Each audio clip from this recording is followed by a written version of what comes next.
Been pounding Beirut in recent days with some of the most intense bombings of its war against Hezbollah. Thousands of displaced people from Lebanon have been arriving in Syria looking for safety. Among those that are adversely affected include women and children, and most of them are now living in distressing conditions. Here's more details of that in this report. Traces of war can be seen almost everywhere. This is the town of Crossfire in central Syria, which has been a stronghold for Hezbollah since 2013.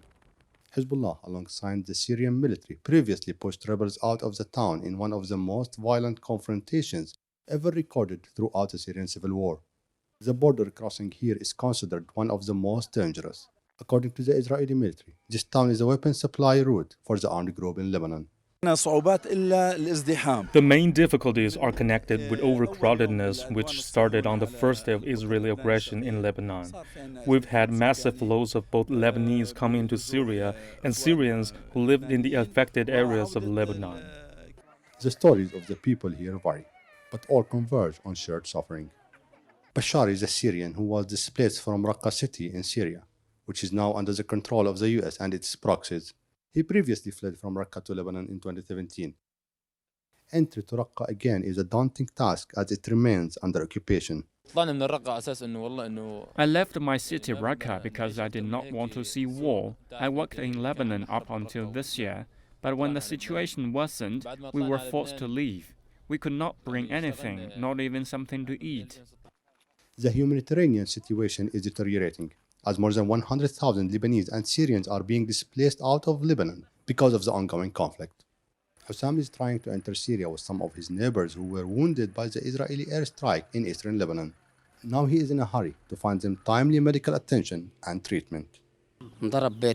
Our house was hit and was flattened, and my neighbors were wounded. Getting here was so dangerous, and we faced tough times until we arrived. To be displaced once again and not knowing when all of this will end is something people here describe as being unthinkable. Not only the Lebanese are taking this border crossing into Syria, the Syrians displaced in Lebanon previously are making their way out into safety once again. The route here is not that safe, but people have no other choice. Once this border gate is crossed, one phase of the suffering ends and another one begins. As many houses across Syria have been devastated by domestic war, the influx of refugees is adding more pressure on logistics for accommodation.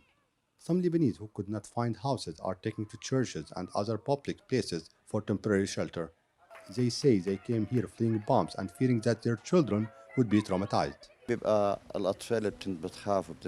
Those children who are 2 or 3 years old are all prone to having lifelong trauma due to the extensive airstrikes and bombings. The end of what looks to be an open-ended war is perhaps a mere dream for many people. Hopes are that the current escalations refrain from snowballing into a conflict that could reach Syria, now seen as final refuge.